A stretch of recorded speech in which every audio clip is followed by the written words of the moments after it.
নারী সেখানেই থেকে যায়, যেখানে সে ফুলের মতো যত্ন পায়।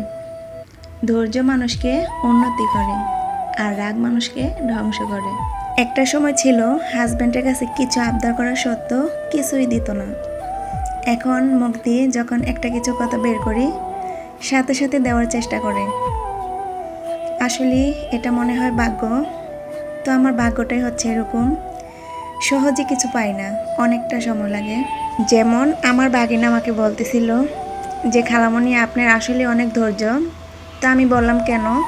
তো ও বলল যে আপনার সাধারণ এই চ্যানেলটা, যে চ্যানেলটাতে আমি ভিডিও ছাড়তেছি, ইউটিউব চ্যানেলটা, এই চ্যানেলটা প্রায় 1.5 বছরের কাছাকাছি হয়ে যাচ্ছে, এখনও হচ্ছে আমার 200টা সাবস্ক্রাইব হয় নাই। তো আমি কিন্তু একদম ভেঙে পড়ি না, কারণ এটা হচ্ছে আমার সময় কাটানোর জন্য। তো আমার এমনিতেই সময় কেটে যায়, তো একদিন হবে ইনশাল্লাহ, সফলতা একদিন আসবে। ধৈর্য ধরতেছি, আরও ধরবো, সামনের দিনগুলো অবশ্যই ভালো আসবে। আসসালামু আলাইকুম, কেমন আছেন সবাই? আশা করছি সবাই অনেক ভালো আছেন। আলহামদুলিল্লাহ, আল্লাহর অশেষ রহমতে আমরাও ভালো আছি।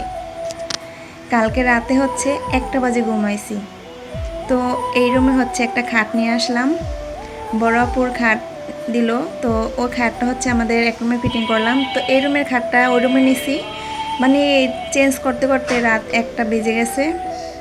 আর এই তো সকালবেলা উঠে সব কাজকাম করতেছি। আজকে হচ্ছে ফ্যানটা একটু পরিষ্কার করব, কি পরিমাণ ধুলা হয়েছে, মাত্র 1 সপ্তাহ পরিষ্কার করি নাই। তো এখন হচ্ছে আমি একটু সাবান দিয়ে ফ্যানটা পরিষ্কার করব।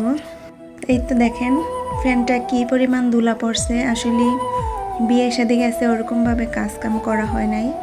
আর এই তো ফ্যানটা পরিষ্কার করার পরে এখন অনেক বেশি ভালো লাগতেছে, অনেক সুন্দর হয়েছে ফ্যানটা। তো এই তো ফ্যান তো করলাম, এখন হচ্ছে বিছানাটা একটু ঝাড়ু দিয়ে, ঘরটা ঝাড়ু দিয়ে নিতেছি। তারপর হচ্ছে রান্না বাড়া শুরু করতে হবে। তো এই খাটটা একটু বড়, সেজন্য হচ্ছে এই খাটটা এই রুমে নিয়ে আসলাম। আর এখন যেহেতু আমার বাচ্চারা আমাদের ছাড়া এখনও ঘুম আসে না, তো সেই জন্য হচ্ছে সবাই এক খাটে আসলে জায়গা হয় না। তো এই খাটটাতে আবার জায়গা হয়, এই খাটটা একেবারে বড় সাইজ।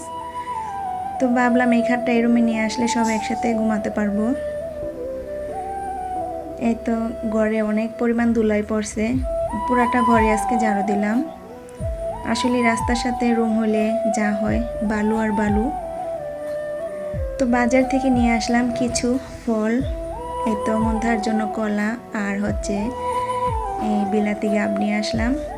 তো এই গাবটা কিন্তু এই প্রথমে আনছি আমার ঘরে এবার। তো এটা একটু কাঁচা, এটা আর একটু পাকবে। আধা কেজি নিয়ে আসলাম। আর হচ্ছে 3 আলি কলা নিয়ে আসলাম। তা আমার মেয়েটা হচ্ছে কলাটা খায়, আর এই গাবটা কিন্তু আমি বেছে দিছি, কিন্তু খেয়াল করি নাই। এই তো আধা কেজি গাব হচ্ছে 30 টাকা নিল। তো রান্না বাড়াতে চলে আসি। আজকে রান্না করব, শুক্রবার মানে একটু ভালো মন্দ খাওয়া। আজকে হচ্ছে বিরিয়ানি রান্না করব, আর বিরিয়ানি কিন্তু আমার অনেক বেশি পছন্দের। তো প্রথমে আমি হচ্ছে লং এলাচ দারচিনি দিয়ে এখন হচ্ছে পেঁয়াজটা একটু ভেজে নিব। আজকে সম্পূর্ণ রেসিপিটাই শেয়ার করতেছি আপনাদের সাথে, জানি না কার কাছে কেমন লাগবে। তো আমি এভাবেও রান্না করি, আবার মুরগিটা ভেজেও রান্না করি, দুইভাবে রান্না করি। তো এতে দিয়ে দিলাম পরিমাণ মতো লবণ। এখন দিচ্ছি 1 চামচ জিরার গুঁড়া, 1 চামচ মরিচের গুঁড়া। বিরিয়ানি একটু ঝাল না হলে আসলে ভালো লাগে না। তো একটু পানি দিয়ে কষে নিব, না হলে মশলাটা পড়ে যাবে। তো আদা রসুনও কিন্তু দিলাম 3 চামচের মতো। এখন হচ্ছে বিরিয়ানি মশলাটা দিয়ে দিলাম। এখন হচ্ছে আমি মশলাটা ভালো করে নাড়াচাড়া করে নিব, একটু ভালো করে কষিয়ে নিব আরই। তারপর হচ্ছে আমি মুরগি মাংসটা দিব একটু কষানো হলে। তো আমি কিন্তু মাংসটা দিয়ে তারপর হচ্ছে একটু হাতে কাজ ছিল, ওটা করে নিছি। আর এই তো এখন একটু মাংসটা নাড়াচাড়া করব। আর ব্রয়লার মুরগি দিয়ে যেহেতু আমি বিরিয়ানিটা রান্না করতেছি, ব্রয়লার মুরগি থেকে কিন্তু অনেকটাই পানি ওঠে, এক্সট্রা করে কোনো পানি দিতে হয় না। তো এখন হচ্ছে আমি জালটা বাড়িয়ে তারপরে মাংসটা রান্না করব। আর এই পর্যায়ে এসে দিতেছি হচ্ছে টক দই। টক দইটা একেবারে গলে গেছে, সেজন্য হচ্ছে 5-6 চামচের মতো দিয়ে দিলাম। তো আর একটু নাড়াচাড়া করব, মানে একটু পরপরই কিন্তু নাড়াচাড়া করতেছি, নাড়াচাড়া করে ঢেকে দিতেছি। তো ভালোই পানি উঠতেছে। এই পর্যায়ে এসে কাঁচামরিচ দিব, কয়েকটা কাঁচামরিচ একটু কেটে দিলাম। এখন হচ্ছে আর একটু নাড়াচাড়া করব। আর মাংস থেকে কিন্তু অনেকটাই পানি উঠছে, তো ওঠার পরও আমি মাংসটা কষিয়েছি ভালো করে। এখন হচ্ছে চাল দিব।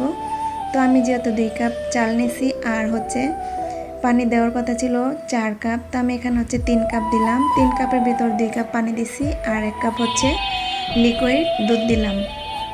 দুধ দিলে কিন্তু বিরিয়ানি খেতে অনেক বেশি মজা হয়। এখন হচ্ছে আমি চালটা দিয়ে ভালো করে নাড়াচাড়া করে একটু ঢেকে দিব বলক আসা পর্যন্ত। এই তো একটু মিশিয়ে নিতেছি। আর এই পর্যায়ে কিন্তু অবশ্যই লবণটা চেক করতে হবে। যদি লবণটা একটু কম হয়ে থাকে তাহলে এই পর্যায়ে এসে দিয়ে দিব। তা আমার কিন্তু লবণ লাগবে, আমি লবণটা দিয়ে দিছি। এখন হচ্ছে ঢেকে দিব বলকটা আসা পর্যন্ত। তো এই তো বলক চলে আসছে, এখন আর আমি ঢাকনা দিব না, পানিটা একটু শুকাবে তারপর হচ্ছে আমি ঢাকনা দিব। তো একটু ভালো করে মিক্স করে নিতেছি। আমার দেবরটা যখন আমাদের ঘর থেকে চলে যায় তখন থেকে আসলে অনেক বেশি খারাপ লাগছে। এখনও মনে হচ্ছে আমার ঘরটা একদম ফাঁকা। আর 2টা ছেলে তার ওরকমভাবে খাওয়া দাওয়া করে না, মনে হচ্ছে আমরা স্বামী স্ত্রী 2জনই সংসারে আছি এরকম। তো এই তো পানিটা কিন্তু শুকিয়ে গেছে। আর এখন হচ্ছে আমি একটু ঘি দিয়ে দিব উপর দিয়ে। ঘিটা দিলে তো আরও বেশি ঘ্রাণ আসে আর মজা হয় খেতে। এই তো ফাইনালি হচ্ছে আমার বিরিয়ানি হয়ে গেছে। আর দেখতেই পাচ্ছেন একেবারে ঝরঝরে হয়েছে। আর খেতে তো মাশাআল্লাহ অনেক মজা হয়েছে। এই যে আমার বিরিয়ানি হয়ে গেল। তা আপনাদের কাছে কেমন লাগলো অবশ্যই কিন্তু কমেন্টে বলবেন। আর যারা যারা ভিডিওতে লাইক করে নাই প্লিজ মনে করে লাইক করে দিবেন আর সম্পূর্ণটা ভিডিও দেখবেন। তো আজকের মতো এই পর্যন্তই। সবাই ভালো থাকবেন, সুস্থ থাকবেন। আল্লাহ হাফেজ।